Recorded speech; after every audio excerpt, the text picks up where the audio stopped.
Hey, hey, hey! Salut les élèves! J'espère que vous allez bien. Alors, voilà, le petit problème du jour. Léa et Loïc se sont installés leur piscine de 6,4 mètres de diamètre. Je ne sais pas si l'autre fois tu te souviens, mais dans un des problèmes écrits, Léa et Loïc, tu devais dessiner leur piscine. Ils ont prévu investir l'an prochain sur l'aménagement paysager autour de leur piscine. Ils désirent donc connaître la circonférence de celle-ci pour prévoir ce qu'ils pourront installer et planter tout autour. Donc, la circonférence, je vais aller la mettre en vert. C'est vraiment le cercle, donc la ligne que représente le cercle. C'est le contour.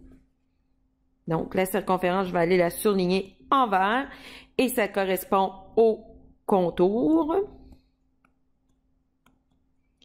qu'on appelle normalement le périmètre.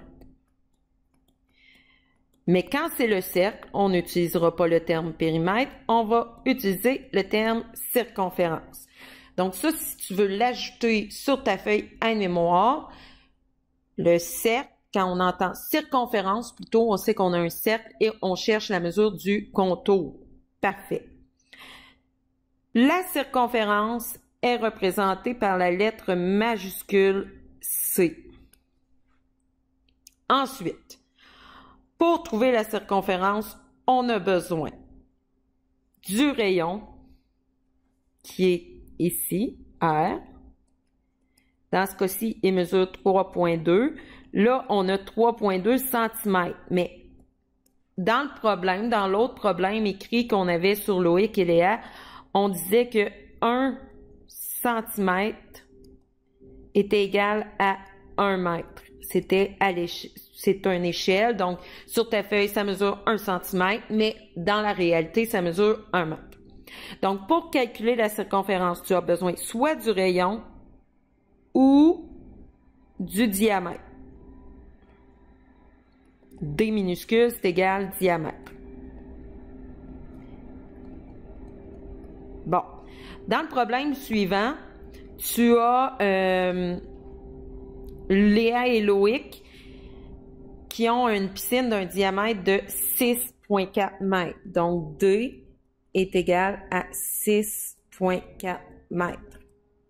Qu'est-ce que je fais pour trouver la circonférence? Bon, ben là, il y a une nouvelle formule que tu vas devoir ajouter sur ton aide-mémoire. C'est celle de circonférence est égale à pi fois d ou circonférence est égale à 2 fois pi fois r. Ça revient au même, là, parce que si tu regardes 2r, c'est égal à quoi? 2 fois le rayon, c'est égal au diamètre. Donc, c'est la même formule. Maintenant, mais qu'est-ce que le pi? Bon, le pi, c'est un nombre. Ce nombre-là, il est infini. Donc, il ne se termine pas.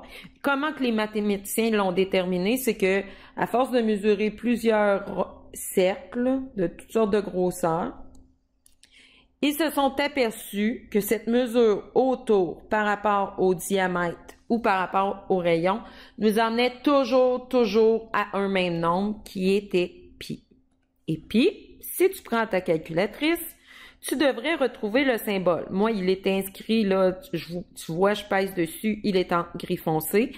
Tu l'as aussi sur ta calculatrice et si tu pèses, le nombre, c'est 3,14159,2, et tu n'apprendras pas ça par cœur. Donc, quand tu vas le voir dans une formule, tu vas appuyer sur le bouton, il va apparaître.